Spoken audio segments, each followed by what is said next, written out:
Agora, agora, agora, a gathering place. The one we know is near the Acropolis in Athens, Greece. I have been there.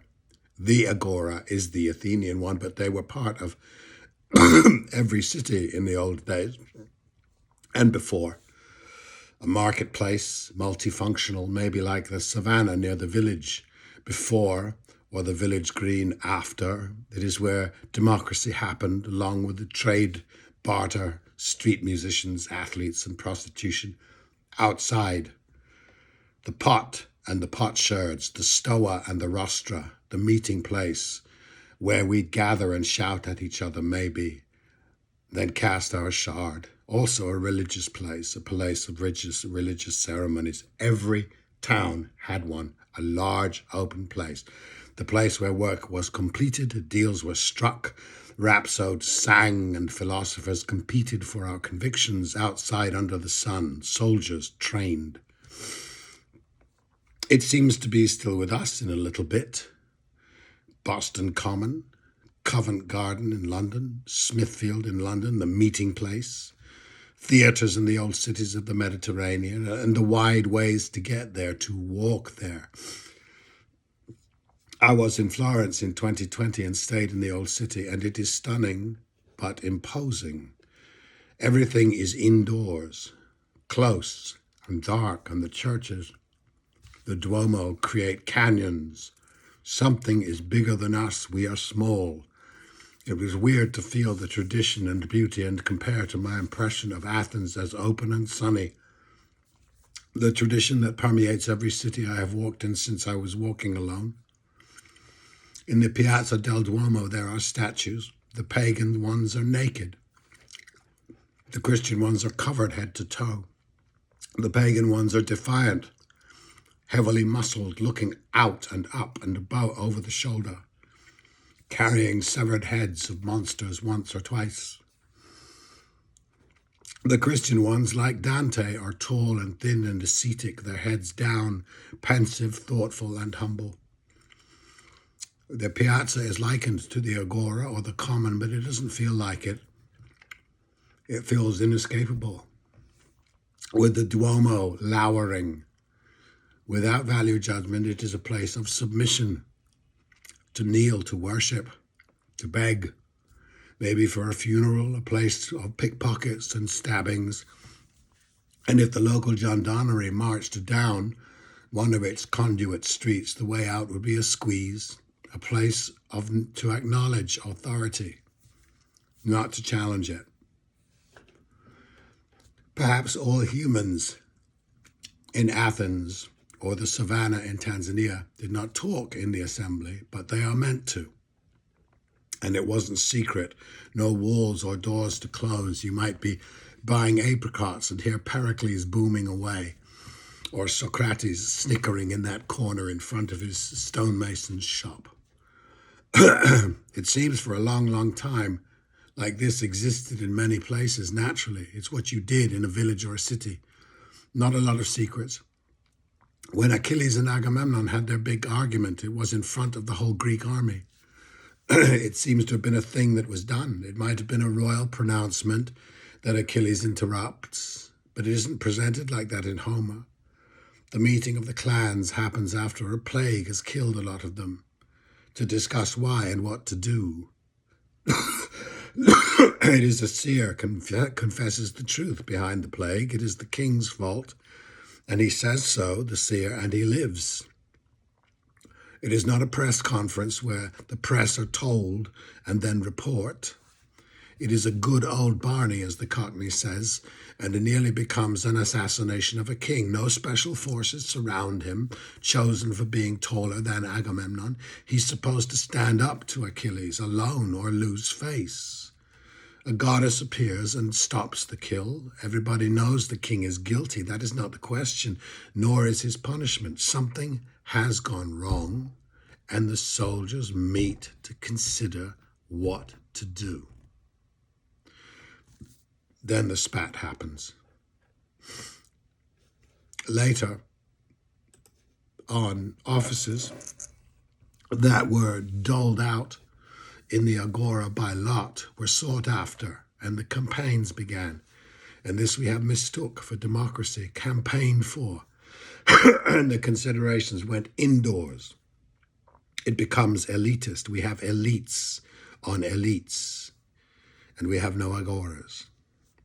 Houses of Parliament we have, capitals, Senate houses. In Athens, somebody might call you and say, "Oi, have you been selected to the ecclesia?" Unbeknownst to you, like jury duty. It's not a narcissist's dream office. We have no agoras anymore. They probably looked like loiterings back then. Speaker's Corner in London is very interesting. The speakers await their turn and are good at it when they talk loud over the traffic. It's a facsimile of Shakespeare, perhaps. They have big voices, strike poses, and hold forth.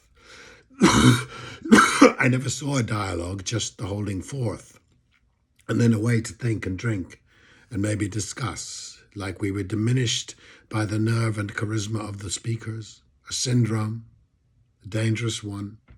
Everyone should try, prepare a speech and get up and hold forth, but apparently we would rather die than speak in public. So dies democracy, and so we create this stilted, flaccid thing called Congress, and are stunned when our democracy isn't one. I heard journalists, wounded in their Twitter phrase, bemoan the loss of the public meeting places, the free exchange of ideas, live, up close and personal, and I wonder where these places ever were. We have preacher spaces, auditoriums of many seats and rows, our viewing and hearing pointed at the stage, where sometimes a few chairs are placed and one person gets up and goes to one lectern with one microphone and promotes their fucking book.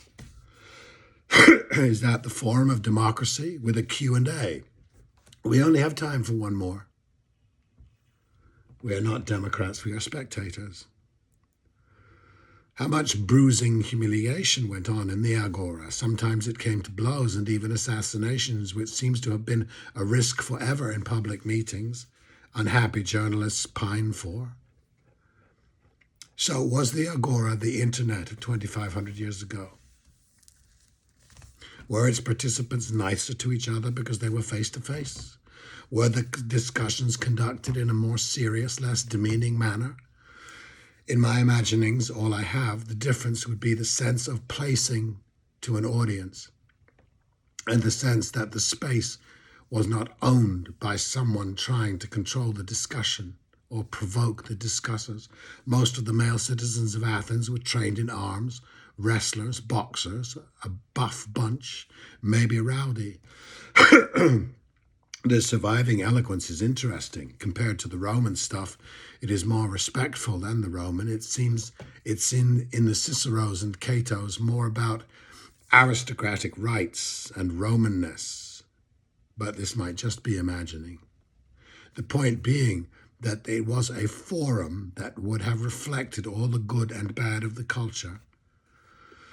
And I'm asking the wounded disputants of today to point me out an agora that they miss from our past, or do they miss a polite place where they enjoyed in college, with a common language, etc., a language that became more and more, as I encountered it, artificial and unequal to the task of expressing the human.